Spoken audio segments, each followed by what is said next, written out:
How does Boogie look on the floor for the Warriors? Will CP3 disrupt the Rockets when he returns? What does the MVP race look like? The only question left is, say it with me, you win? Hey, sports fans, Coach Nick here, and welcome to the B-Ball Breakdown podcast / live show. And with me is Dave DuFour, a reunion of sorts. And glad to have him back. Glad to have you guys here on a nice midday on a Monday, Martin Luther King Day. Dave, how are you doing so far today? I'm fantastic. Got some errands done this morning. Been sitting around, watched some of the Cavs and Bulls because I hate myself. Yes. And did you like yourself any more afterwards? No, I just turned it off. I couldn't do it. Couldn't do it. It's too much. You're a brave man. Well, yeah. I'm on day 3 of a juice cleanse, so I might talk in gibberish, but we'll see how that goes. And you're going live. Yeah, I feel good actually. You're brave. I want to throw that out there that there's obviously there's benefits to it, but I'm hanging in there. And I went to a friend's house yesterday to watch them the games, and they were eating chips and guacamole and grilling hamburgers, and I was just sitting there, drinking my juice, and I made it through, so I'm happy. Yeah, you should have eaten the guacamole and the hamburgers, though. I know. Yeah. All right, well, that's tomorrow. That's when I slowly reintroduce everything, right? I start guacamole tomorrow and then hamburgers on Thursday. So let's talk some NBA, shall we? Now, don't forget, everybody out there, as this is a live show, we will answer your questions if you ask them on Periscope or even on Twitter. We have some Twitter questions already queued up. So start getting that going on the chat over that side. Give us some hearts if you like. Maybe give us a little retweet to share this out there with everybody else.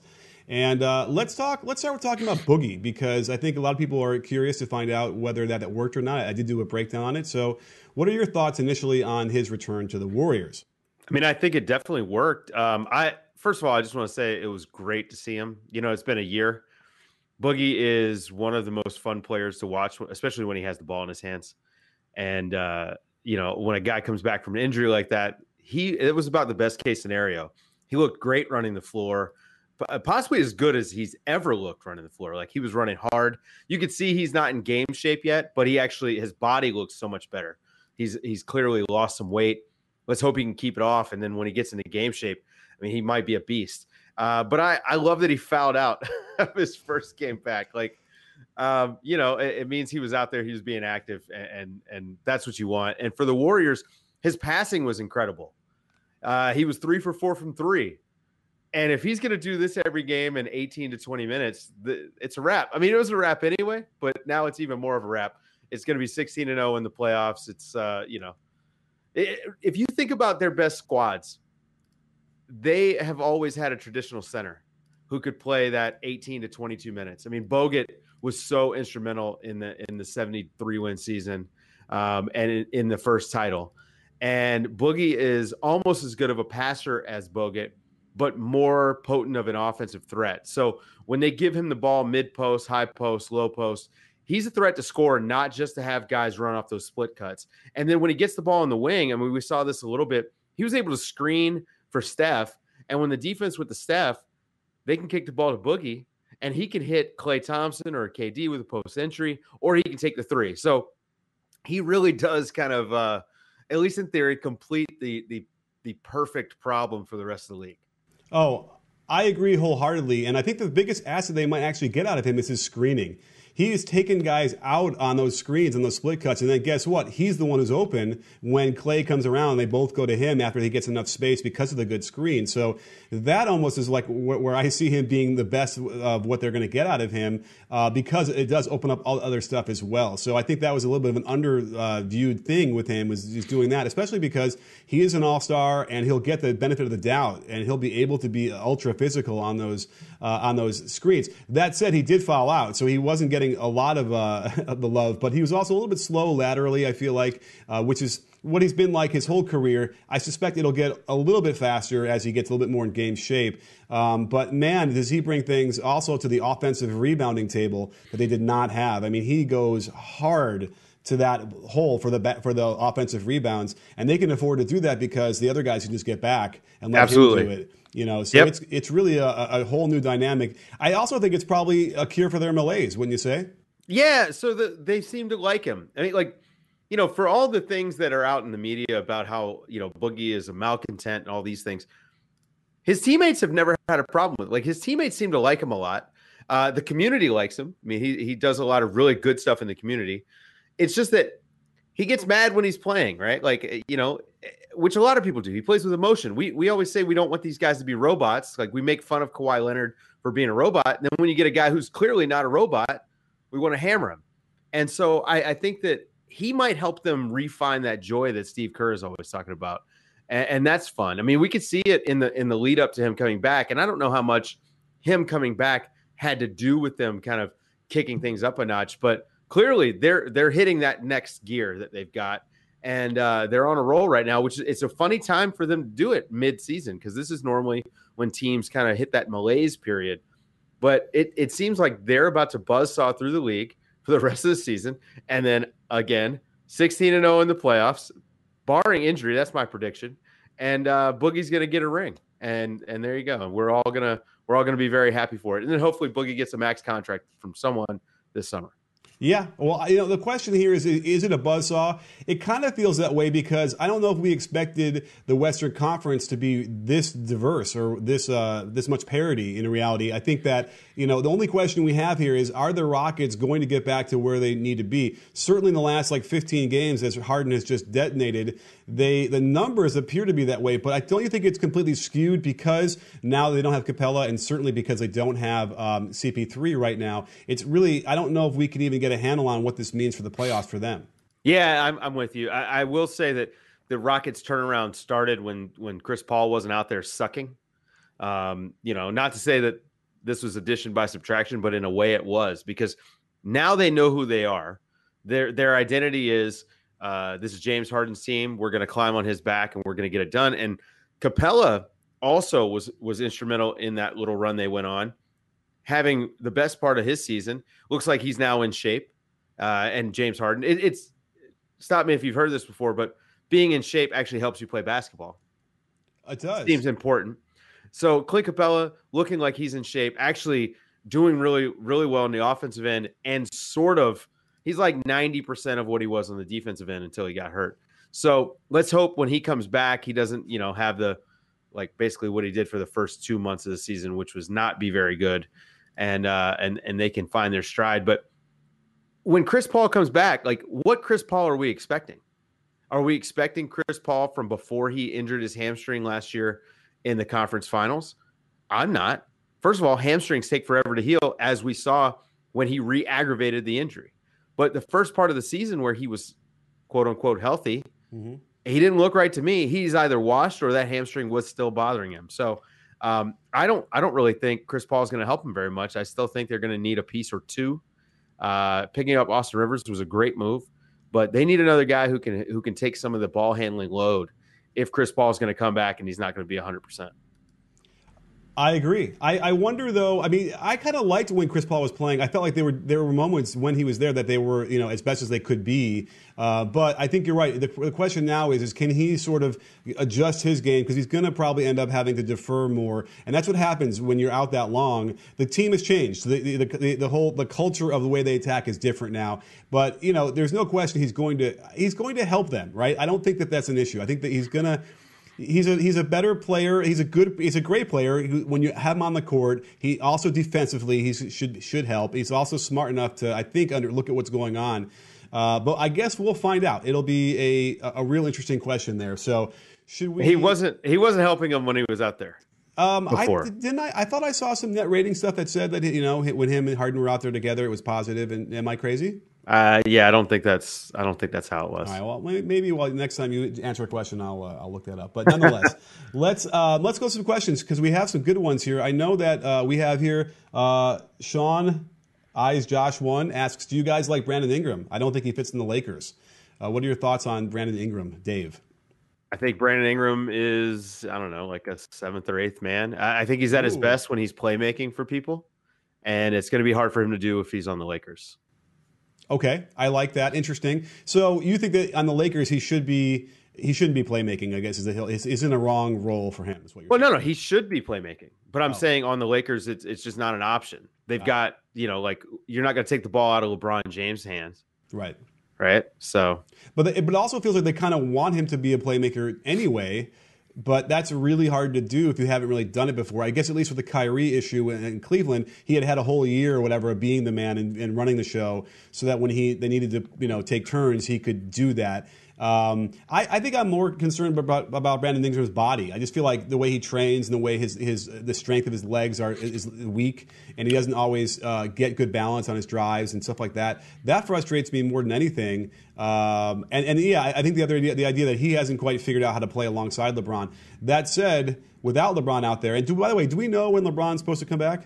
I mean, they I don't know. They keep saying a couple weeks, but that was a serious groin injury. I mean, it was not. This is not the kind of thing where you just can walk it off, unfortunately. So, I wouldn't be shocked if he's out to the All-Star break. If he's not right, it'd be dumb to bring him back, because you have to think down the line. Yeah. Groin injury, just like a hamstring injury, sometimes these things take 9 months to a year to recover. That's true. It's a terrible thing to injure. It's an old man injury too. Like, this is the stuff that kind of goes unsaid, but like these are old guy injuries, and this is why we see it so much with guys over 30. Like Chris Middleton had a hamstring issue, but it's pretty rare for a young guy to injure his hamstring severely like he did last year. At least this is anecdotally, right? Right. But yeah, it just takes forever to come back from it. Right. I wasn't really impressed by the actual injury itself and what he did to do it. So that kind of felt like maybe it wasn't as severe. But you're right. At this stage of his career, those things you certainly don't want to rush it back. And if you wanted to look at how a team should handle a star having an injury and whether he's going to come back, I think the Lakers have done a pretty good job. We haven't had these issues where maybe he'll come back tomorrow and there's all this extra pressure and they're not. It's been pretty quiet on that end, right? It feels like that's the way it should be done. I agree. Yeah. I will say, going back to Brandon Ingram, one of my issues is internally with the Lakers. There's no player development. This is something I've been harping on for the last few weeks. Mm-hmm. They don't have a shooting coach. That's a big problem. Especially since they suck at shooting. They're last in the league in free throws or something like that. Yeah.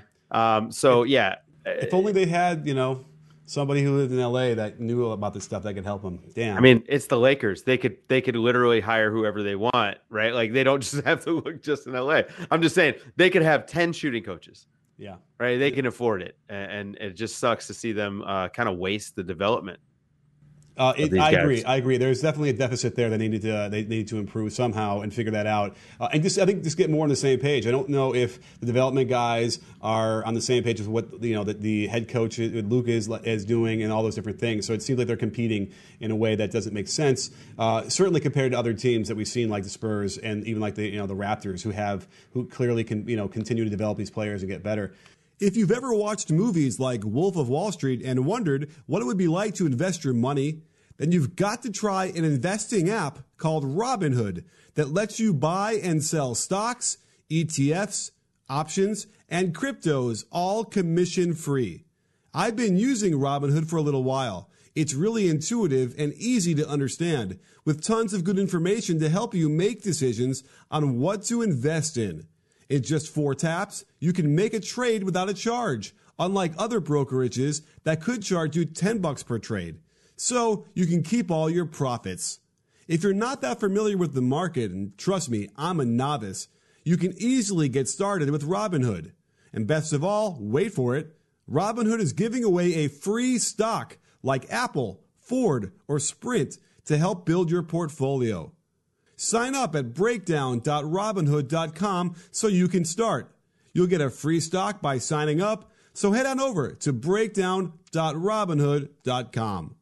Let's go on to another question we have from Max Traden. Asks, in your opinion, who guards Harden the best right now and why? It was a really interesting question. I favorited it from earlier because I wasn't even sure if I had the answer, but what do you think if we only limited to the players who are healthy this year? Dante Exum did a really good job last year in the playoffs, and he didn't foul him a ton, which is great. Also, Dante Exum's super long and fast, and that helps. Kawhi, Manu, who's not in the league anymore, but maybe he'll come back for the playoffs just to guard James Harden, just to block him from behind. But he's this version of James Harden, man. Like, I don't know, man. I don't know if anybody can guard him. I mean, we saw that stupid thing with Josh Hart last night with his hands behind his back. Just dumb. Yeah. The Spurs and the Warriors have managed to guard James Harden without sticking him on the line 20 times. It's not rocket science. I mean, Kevon Looney did a pretty good job actually on Harden last year in the playoffs. The trick is, Scottie Pippen said the way that he would guard him, he'd guard him 94 feet and all this stuff. And that's great for Scottie Pippen. But in today's NBA, you guard a guy 94 feet, I'm not expecting you to be able to do anything on the offensive end. You're going to be worn out. Mm-hmm. So the way I would guard him is I would force him to his left because you want to take away that step back. And if he's going right, that's when he can hit his step back. But going to his left is a much harder shot to step back that way. Interesting. Yeah. I mean, going to your left is harder to shoot as a lefty, right? Like it's just, So I would actually force him left. You got to have good help though. And this is where so many teams lack, defense is bad in the league because so many teams don't have point of attack and help defense. So like if you're a team like the Warriors where you've got Draymond and you've got KD and you've got a guy like Steph Curry. So if Steph Curry gets switched on to Harden, he can run the scheme. He can force him left into the help, and then you can still seal off Capella for the lob. And that's what you got to do. You got to make the rest of the guys beat you and not Capella on lobs. You got to make PJ Tucker shoot 15 threes. You got to have Gerald Green shoot 15 threes. That's how you do it. Well, that's interesting that you said that because I was just I'm doing a video today about how, to guard Harden. We're seeing some really interesting, unique ways of teams doing it. We saw the Nets run a 2-3 zone, which ultimately, I guess you can argue worked if you consider Spencer Dinwiddie detonating for to get him back into that game. But here's something I noticed with the Lakers because they were doing some very interesting things too. Is they were forcing him to his right, letting him almost a straight line drive to the basket with a center waiting for him. But what I noticed that worked the best wasn't when like Kentavious Caldwell-Pope was on him. It was when Lonzo Ball was on him, who's got a really nice wingspan and is already 6'6". He's already a couple inches taller than KCP. That, I think, seems to bother him the most. The Scottie Pippen type that you mentioned, the guy who's longer than him. So you can't. But they're rare. They're so rare. Right. Well, I guess. I mean, you're going to have to probably put your small forward on him, that kind of guy who's taller than him. So I think that's the best line of defense to begin with. It is curious, the idea of forcing him to his left because that's a harder step back. I don't mind the forcing him to his right because that means you're on his left hip, on his left shooting hip to contest that shot as well. So I think you got to kind of mix it up. That's where he draws the fouls, though. See, that's where he draws the fouls. And I need to look at the tape again, but the truth is, man, like it's harder for a left-handed shooter to shoot going left, period. Right. Same with the righties, right. Yeah. Exactly. And so what you want to do is take that step back is so dangerous because of how he uses it to draw fouls. Now he's also great at going to the basket. I mean, it's really tough. Like James Harden is really fucking good. Plain and simple. So there is no easy way to do this. It's got to be a team approach. And this is where I brought up the Spurs and the Warriors, because as a team, they just don't foul him as much. And even though, I mean, look at what he did against the Warriors a couple weeks ago, right? Like even with one of the better defensive teams against him, he still lit them up, including hitting a game winner. So there is some indication. I was looking at the splits between wins and losses. Because again, like you said, I mean, the dude they play this crazy defense. It gets him out of sorts, whatever, and he still gets 45 points and 8 rebounds and 9 assists. It's insane. So it doesn't, you're not stopping him. But if you look, there was some indication to me that obviously when his assist percentage goes up, they lose more. That's the one big jump. So clearly that means getting it all out of his hands or making other people even get those open shots. That you're going to have to be happy with that versus him shooting it. So there seems to be something into that. And then I need to find the page where it has the free throw rate, but certainly, and then turnovers, there's a little indication there that maybe an increase in turnovers is related to losses as well. But again, I just don't know how you can criticize or call a defense successful when he's doing what he's doing the last 14 games. Right. I mean, again, it's varying degrees of success. You're right. Now, what I will say is if history is any judge, he's not going to be able to keep this up. Yes. Well, now what's going to stop that? Is he going to wear out or is he going to get hurt? I don't know, man. It's a lot of usage. Yeah. I worry about the injuries. I mean, he's just, again, James Harden's super stout, not just defensively, but in life. There it is. So, if he can stay healthy, that's great. But man, I worry about him just being dead by the time we get to the playoffs. It's a lot of minutes. It's a lot of time with the ball in his hands. You speak as if you've seen this before. We may have seen it last year. We may have seen it the year before last. We might have, just might have. So let's go to, we have an interesting question here from Reem ODC. I'm assuming that's how you say it. How many games until both Boogie and Draymond get thrown out in the same game? LOL. It almost happened. Yeah. We almost got it. Well, you have the threat of Draymond every game, right? So it's the only question now with right. Boogie. Yeah, interesting. Can I talk about the stupid hanging on the rim technical foul? Yeah, okay, go for it. I'll give you 2 minutes. Okay, hold up. All right, so he got called. First of all, there was no way he could just let go of the rim after the dunk. We all agreed there, right? I mean, his legs were swinging. Like, he could have done it and hurt himself. Okay. Dude, does anyone care that he then did a pull-up and landed on his feet? Like, come on, man. This is not the NFL. Just let the guy live for a second. Even if, let's say he didn't have to do it to stop his momentum. I just do not care. It's like when Paul George dunked and then hit the backboard after the dunk. Like, who cares? Yeah. I mean, who's he hurting? It is a throwback to, another era when probably, I suppose you could argue it's a racist era, right? When they wanted to, That's exactly it. When they brought in the stupid dress code and all that stuff. Oh, I'm thinking like 60s and 70s. Hey, nobody's bringing guns to the locker room. Right. No, but yeah, but that rule is probably it's got to be related to back when they were trying to outlaw dunks in college. Like that's when it was probably originally started. So I don't have you're right. I don't have a problem with it. I guess maybe in order to be a referee in the NBA, you should have had to dunk the ball once. Well, we wouldn't have many referees then. And maybe that's the right way to go. Right. Call your own. Yeah, interesting. I think it is probably one of those rules that just should go away because certainly most of the time it is because he can't quite land right. He needs to be able to see where he's landing and stuff like that. And yeah, you're right. At this point, did the NFL again? I don't like to even bring them up, but like they allow more of the celebrating after touchdowns now, don't they? A little bit. Here's my thing about taunting. Like taunting is like if you get in a guy's face and you do something that might trigger violence, that's a taunt. Okay. Yeah. But like Draymond Green does that flex thing where he doesn't actually flex, which is really funny, but he does that flex thing and that's not a taunt, right? Like we all agree that's not a taunt. Like he gets away with that every time. That's not an issue. Does that. I mean, right. It's not that. So pulling up on the basket is basically the same thing. Like it's fine. Like just relax. The league just needs to relax in general. I think that the fans need to relax a little bit. They don't like Draymond. So like they talk about Draymond yelling at the referees. Man, who cares? I don't want the refs to dictate stuff. As long as Draymond doesn't go at the refs, and by the way, he does from time to time, that's when he deserves a tech. Okay? But when he's yelling about stuff and walking the other way, like I just don't care, man. Like chill out. And again, this is the coach in me. My first 8 games as a coach in Germany, I got 9 technical fouls. So shame. Oh, I was brutal, including once like slamming a ball, and then I kicked the ball once. It was rough. That was me being highly emotional. I had to put it in check. But let's all just relax on calling for technical fouls. We're not the cops.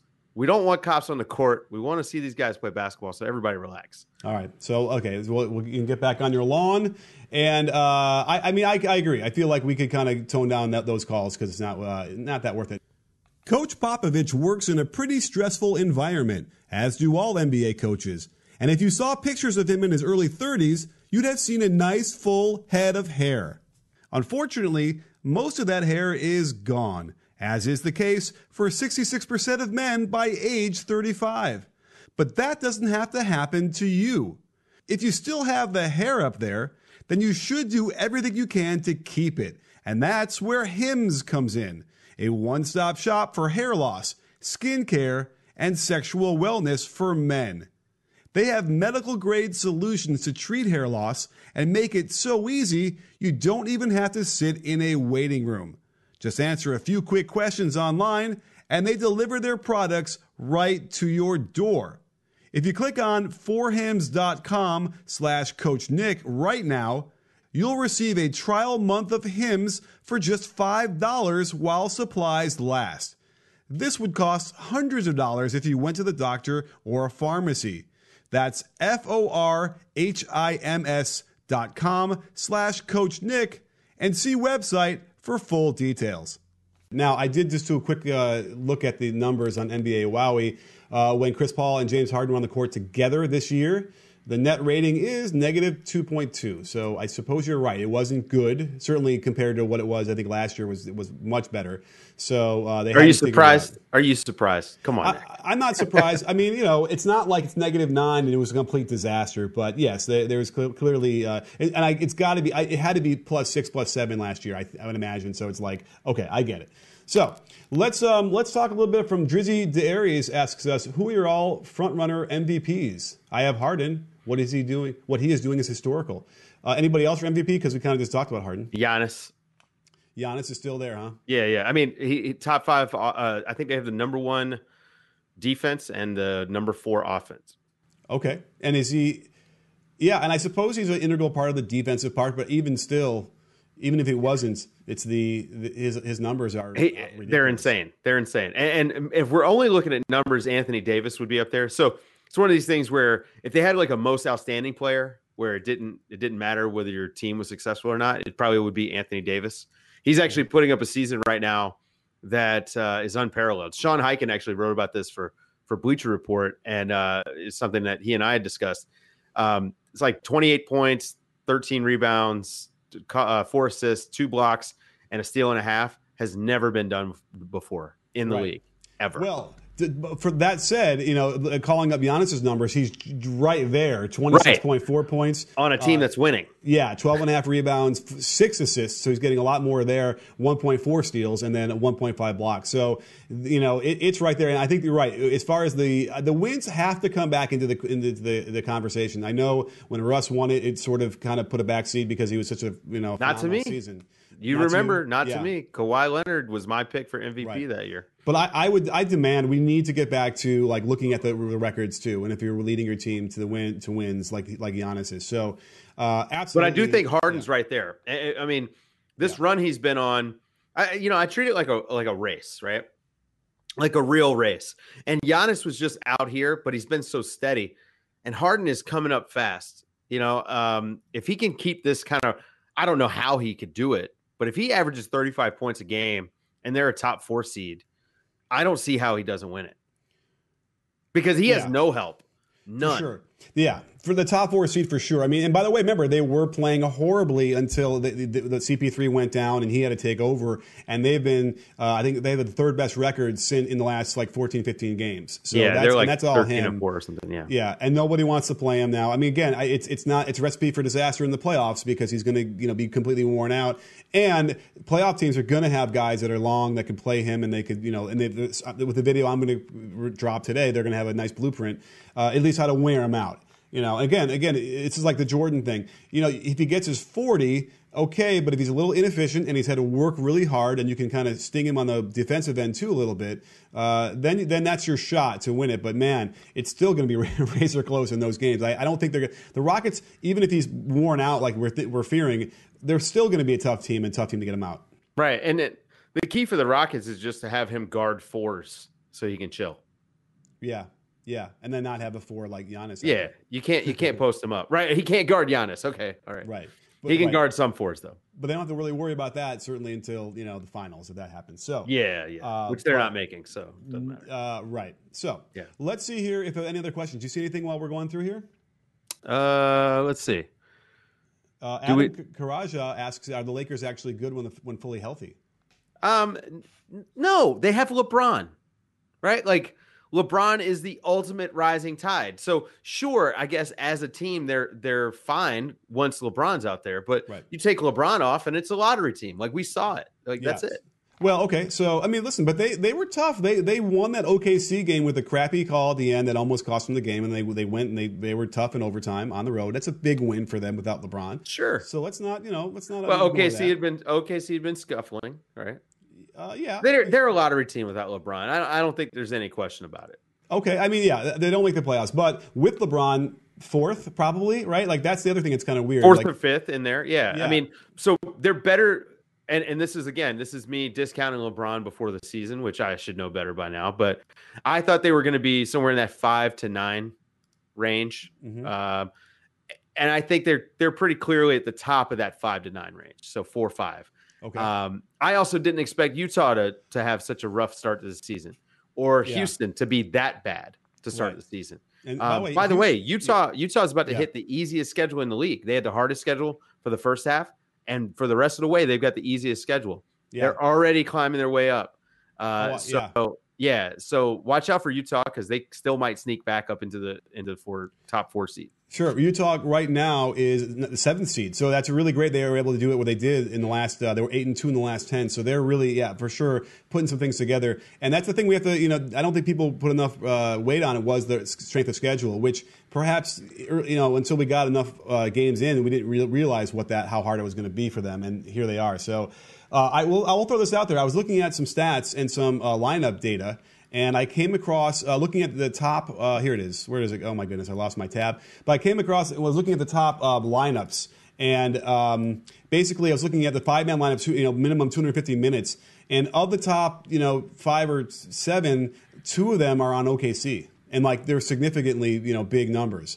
I find that fascinating that they're not better. The record isn't even better than what it should be based on that. And I'll just quickly tell you what it is. It's they have the 4th best 5-man lineup at plus 11.8 in net rating. And then if you scroll down a little bit farther, you have 5th, 6th, 7th, 8th, 9th, 10th. Sorry, the 11th best at plus 4.3. No other team has 2 of the 5-man lineups. What's the lineup that's 4th? The 4th one is Steven Adams, Terrence Ferguson, Paul George, Jeremy Grant, and Russell Westbrook. So that's Ferguson's starting, right? That's their starting. Yeah. And he's been great. Yeah. Wow, he's been good. First of all, just a really good athlete, defends hard, but he's shooting well too, and that's been huge for them. I mean, they're going to have a serious, question internally when they bring back Robertson, whether or not they're going to remove Ferguson from the starting lineup. Yeah, that's an interesting question, because they have something going that's it's destroying teams. That's a 4th plus the 4th best net rating.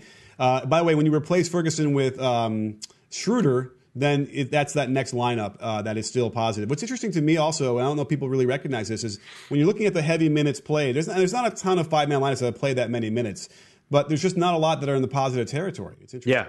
It's a grind, man, to find those lineups. I think the coaches are struggling that's probably their biggest thing, wouldn't you say, is the alchemy of 5-man lineups and who plays best with who. I think there might be seasons where coaches just never figure it out. Yeah. I mean, we've seen that before. And we always preach about, why don't you stagger? Why don't you stagger? And then we see teams stagger and they suffer for it, So sometimes you just need that puncher's lineup. And if you can find it, you stick with it. And that's why we'll get KD and Steph Curry on the bench together at the same time. Yes, absolutely right. Kirk clearly is looking for the knockout lineup. Right. Well, we'll see how that works out. But let's finish up a lightning round of questions to get through some of the ones we have backed up in the queue here on Periscope. So what do you say? 10-second answers? Let's do it. All right. Thoughts on Trae Young? Trae Young's great. Okay. Love his vision. He's on his way. He's young. Yep. And he's shooting much better since mid-December. So everyone who bailed on him early. He's really cut it down. He's not shooting a lot, right? If my memory serves. Yeah, he was struggling off the dribble. Listen, the guy's going to be really good. I think he's going to be an all-star level player. There you go. Yeah. All right. Well, how about this? Do teams hack Lonzo? They should. Okay. He's scared. He's scared of contact. Put him on the line. I mean, rightfully so. He sucks at the free throw line. Yeah, that is certainly true, and he needs help and all that work. And by the way, same for Ben Simmons. That's going to start happening too. I think in the we've already seen it. Yeah. Oh, right. LeBron or Jordan? I don't want to get into that. No, that's not Jordan. The second answer. Yeah, but Jordan. Right, Jordan. I did that video. What's up with Dave's beard? What do you mean? What's up with my beard? It's magnificent. Yeah, this is where I get my powers. Who do you guys have as a second? By the way, next time I interview Harden, I'm going to ask him if that's the source of his powers. I really am. So stay tuned for my that. beard is the source of James Harden's power. Yes, your beard. You heard it here first. Who do you guys have as the second best player in the league? Harden, Steph, Durant, or Kawhi? Well, wait. See, that's tricky because loaded question. I think Steph Curry is the best player in the league. So obviously he's indicating that LeBron is the best player in the league. Yeah, I know what he's indicating, but right. I think Steph Curry is the best player in the league. Yeah, I think it's funny when Steph was out. It seemed kind of really. It's just. It's not even measurable, right? Like in a number. It's just what it is. You have to watch, and you have to know what it looks like with and without him, and it's just a different thing. Yes. Can the fans complain about uncompetitive All-Star games when their voting makes it an exhibition? Interesting question. I don't know. I don't even understand why anybody cares if an All-Star game is competitive. For me, it should just be like, oh, does it look like these guys are having fun? I think they should mic everyone up the whole time and have an alternate feed, right? Like let's make it even more of an exhibition. Okay. I don't even understand how the process works anymore. So I can't even figure it out about the voting and then the coaches and then this and that. And they're still doing the thing where they pick a team, right? After the captain or whatever. Does that work? Yeah. They're going to televise it this year, which, yeah, whatever. Okay. So it's hard to care because I just don't want guys to get hurt. That's all I care about. Like, right. Can the guys get the time off and come out of it uninjured? That's all I care about. Right. And also, I mean, they've had this problem for a long time. I remember going to the 87 All-Star game in Chicago, or 88, 87, 88, one of those. And but it was fun. It was a spectacle and it was fun. But I have to say, they might have played a little bit harder in that. Like it might have resembled more of a proper game than it does now. I think that's not even debatable. But still, let's move on. Another question here. Hey, Coach, do you think the Nuggets are capable of making a deep playoff push? Interesting question. Is there a 10-second answer to that? I mean, yes. There's the answer. I think that they are. I mean, the defense is so improved, and we know what the offense can do. And I think this is a team that could easily make the conference finals, and is probably guaranteed at least the second round. I would love to see them and the Warriors in the conference finals. I think it'd be fun. I just think that I need to see them completely healthy. I want to see Will Barton, even Isaiah Thomas out there, and Gary Harris. I don't want to see Isaiah Thomas out there. I mean. Listen, what they do, I think Monte Morris is so good. I don't want to see him lose any minutes. Okay. And by the way, Isaiah does what Will Barton does, and so I don't know how that works anyway. Also, Will Barton is probably better at it. Like he was their best passer all of last season. Like he was more instrumental. Whoa. Aside from Jokic, hang on. Okay. So aside from Jokic, more of the playmaking responsibilities fell on Will Barton than anyone else. Fair enough. You've been waiting for me too long, Dave. Yeah. All right, let's see. How about one last question? What's up with the Spurs and how well they have been playing? Well, I mean, if you look at the numbers, it's the net rating the offensive and defensive ratings have just skyrocketed. I need to check, but I have to imagine the Spurs also have the same scheduling thing that the Jazz went through. Do you know if that's right or not? No, I mean, their schedule hasn't really been easier. Since December 1st, they've been the number 1 offense and like the number 6 defense or something like that. And it's because they're shooting the lights out and they're defending well, which we expect every pop team to defend well. And it took them a while to kind of figure it out. But the offense it's what they do, right? They hunt great, not good. Right. So they pass up good for great. But they're shooting like 43% or something like that from 3.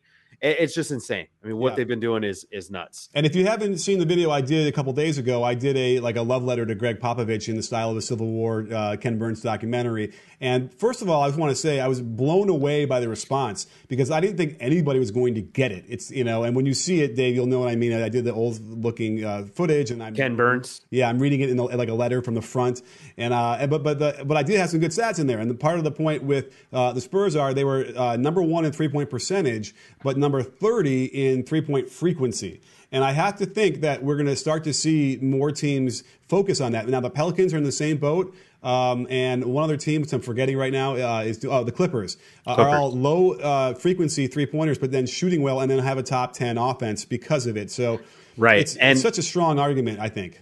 They are the example that I cite when people worry about, the Rockets shooting 73s, in a game. 70 and 68 in the last week, right? Sure. But the hunting great instead of just taking good shots, hunting the great 3. Right. That's the next evolution of the 3-point shooting is to cut out all the garbage contested long 2s. Right now, people are just taking contested 3s, but soon enough, you're going to see teams actually hunt the open look. Right. And take an extra beat, right? Like, and not worry so much about having a high pace. I would argue that the way the Rockets run their offense, though, a lot of the time doesn't really permit them to hunt good 3s because it's stagnant. Yeah. And when you watch that's probably a good video to compare the Rockets. And by the way, the Rockets will do it sometimes. We'll get some pistol action, some handoffs into some screens, and that's all. They'll get it. It looks great, but they don't do it a lot. And when you watch the Spurs, and they have their versions of ISOs as well. But man, when they're getting movement like that, 5 fingers on a hand all together, those are the shots they're getting that are great. And by the way, even the contested shots they'll get that are threes are not necessarily like those are not the bad contested shots we're talking about, because they're the kind that they clearly are practicing over and over again, and they can make those. And DeMar DeRozan has been incredible this year. It's his best season in the NBA. Playmaking, rebounding, in every single way. His scoring is down, whatever. Every other part of his game has been better than it's ever been, including on the defensive end. He's been fantastic. Okay, last question then, really quick. Can they make a run? To the finals? No. And I think that, eventually, their talent just kind of tops out at a certain point. But I think they could probably win a playoff series. I mean, if they're the 4th seed, I think they could definitely win a playoff series. Okay, well, I'm thinking maybe they get to the 3rd seed. They keep playing this way. We'll see. I mean, if OKC is going to continue to struggle, and if if the Rockets are going to struggle without Capella, and if the Lakers can't get healthy, and I mean, there's a lot of ifs, right? The only team I really care about right now making the play, we need the Sacramento Kings to be the 8th seed. That's all I want. NBA, please just rig it. I want Warriors Kings in the first round, and yes, it'll only be 5 games. But it will be so much fun. Yeah, that is the only series I care about. Okay. Give me that series. That's it. Well, I think there's no question the Kings deserve a little bit of success here, as how long it's been and what they have. Bogdanovich is on my favorite players list, which is another video coming up. And then also a video. Don't you think we should do a video on? I should do a video on Hield and Fox as a backcourt for the future, absolutely, for the present. Well, absolutely. Buddy Hield is almost my age, so. Oh yeah, right. Well, that's what happens when you can. When you can play 4 years in college, I guess. So, well, Dave, a real pleasure. Thank you for coming back on the show and joining us. I'm glad I finally had some time. Yeah, I've been too busy. Do you want to tell everybody why you've been so busy? Well, so I'm with Count the Dings, as most of you guys probably know. I'm hosting the Daily Ding a couple nights a week, and host the Nerder She Wrote podcast on Count the Dings. Do you ever talk about basketball? There's a little basketball on those shows, right? On my show, on the Thursday show, it's basketball. Okay. Now the Tuesday show, who knows what we talk about? I mean, we try to take it back to basketball, but sometimes we're talking. I'm sure we're going to talk about the Fire Festival this Tuesday. So, because I don't know if you've seen those documentaries, but I've seen tweets about people watching it. I don't even know what the Fire Festival is. I don't know how Ja Rule isn't in jail. Like, how is Ja Rule? How is that man free? Okay. Well, I guess I'll have to find out what the hell you're talking about. I did go to the live show when it was in LA, though, and I have to say I was ill prepared for what I witnessed, but it was very entertaining, lots of energy. If you're not one of the, you know what it feels like? It's kind of a competition for a ding, right? So it's like a one-on-one. It definitely can get that way. The live show, right? Like. Yeah. The alcohol was flowing. So it was interesting. So anyway, well, Dave, thank you for coming back. Everybody else out there in the live show, thanks for joining us on Periscope. A really robust crowd out there for a mid-Monday Martin Luther King Day, vacation day for everybody. And great stuff will be up as a podcast tomorrow. And don't forget, sports fans, at B-Ball Breakdown, we're not a channel, we're a conversation. You in? Are you in, Dave? Yes, I am.